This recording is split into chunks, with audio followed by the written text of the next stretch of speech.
At midnight, the Centralist camp came alive. Officers and NCOs inspected the soldiers, scrutinized their weapons.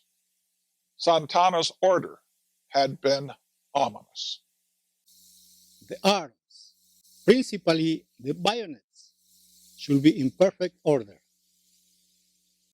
By 3 a.m., all were ready. The pre-dawn hours were frosty, and many troops stood shivering for hours. Column commanders informed His Excellency that their men were losing their edge. Finally, at 5:30, he signaled the advance. All proceeded smoothly as 4 columns pressed forward under a vivid moon. 1 column for each quadrant of the compass. Some 1,700 veteran infantrymen assembled for the assault. Santana also posted 369 cavalrymen along the perimeter of the battlefield to, he said, prevent the possibility of escape.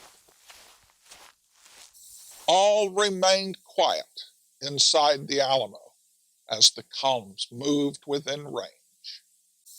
The tension finally became more than one soldado could bear.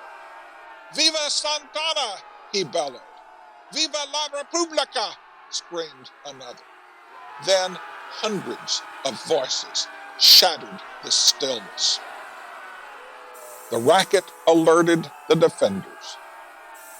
Groggy, they roused themselves and scurried to their post. Travis sprang from his cot, grabbed his shotgun, and rushed to his north wall battery.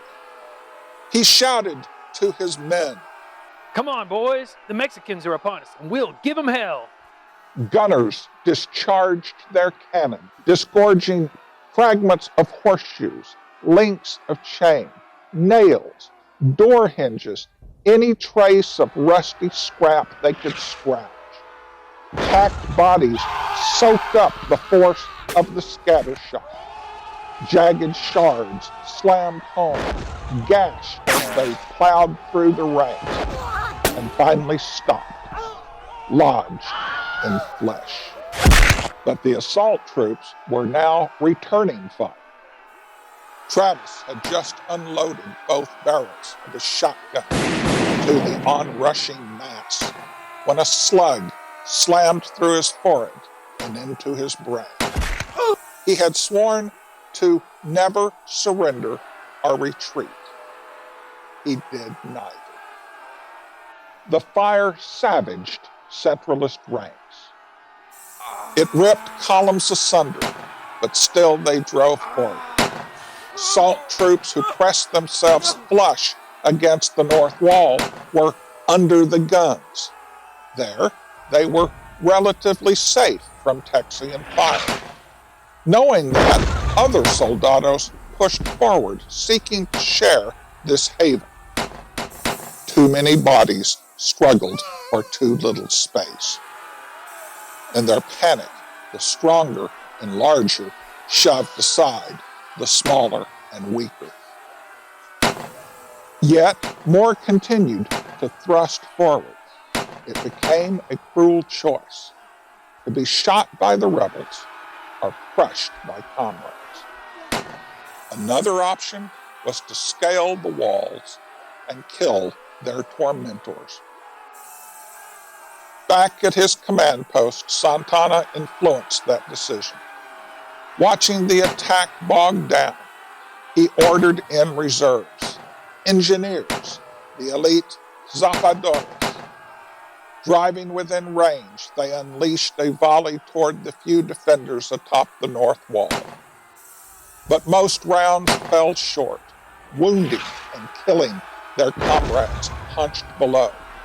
Thus, this friendly fire gave the huddled mass impetus to scale the wall.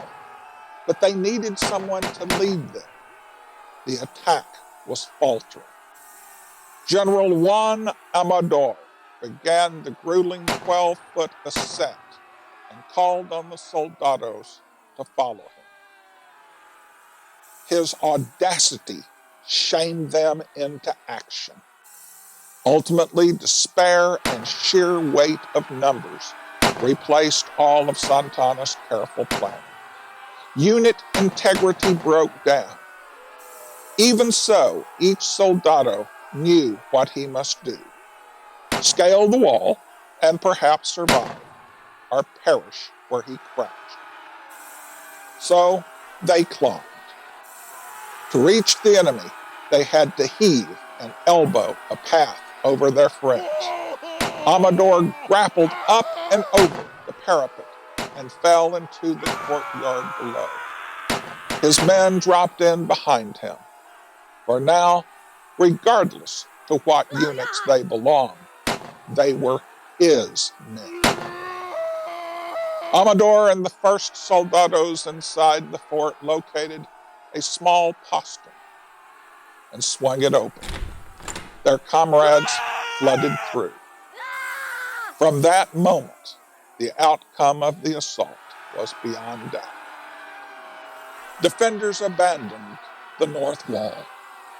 After that, events unfolded quickly.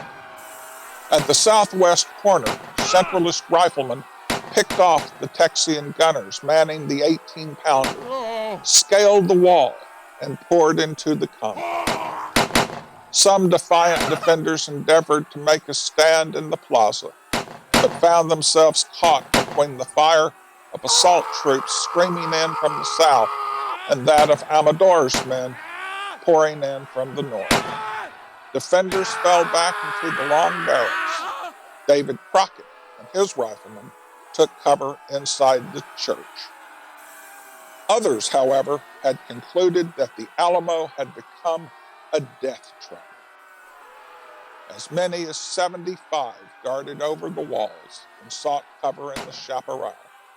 Santana had anticipated their dash for safety and posted lancers to intercept them. General Ramirez y Sesma had to twice dispatch reinforcements to quell those rebels who were, he said, ready to sell their lives at a very high price. But soon, all of them had perished on the points of the vicious lances. Inside the fort, the defenders prepared to make their final stand. The Texians had abandoned the outer perimeter in such haste that they had neglected to spike their guns. Now the Centralists hauled them into the courtyard and methodically blasted each door into the long barracks. Soldados tore through shattered entryways to finish the work begun by the captured men. There in the darkness, adversaries grappled with bayonet and butchered. Breaking into a room on the south wall, assault troops discovered one rebel, too faint and delirious to rise from his sickbed. By that point, soldados were beyond pity. They killed him where he lay. But pity was never a sentiment that Jim Bowie had especially valued. The Alamo Church was the last to fall. Employing the 18-pounder, the Centralists knocked aside the sandbags blocking the main door and rammed through.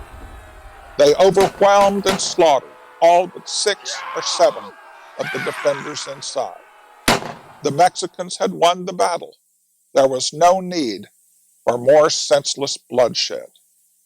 General Don Manuel Castrillon ordered his soldados to spare these defenseless adversaries. With the fighting finished, Santana entered the fort. As he assessed the carnage, Castrillon presented his prisoners.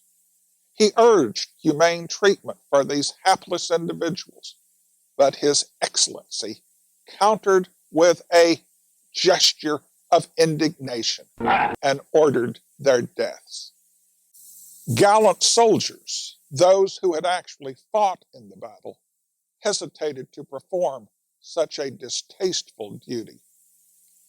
But staff officers, anxious to curry favor with their commander, fell on the unarmed prisoners and hacked them to pieces with their swords. Jose Enrique de la Peña recalled that the butchered men died mourning, but without humiliating themselves before their torturers.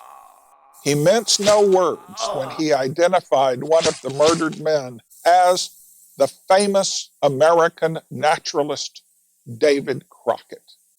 Not all Mexicans condoned such barbarity. Captain Fernando Uriza recalled, Castrillon turned aside with tears in his eyes, and my heart was too full to speak. with that last shameful act, all the Texian combatants, some 250 of them, lay dead. The Alamo had fallen.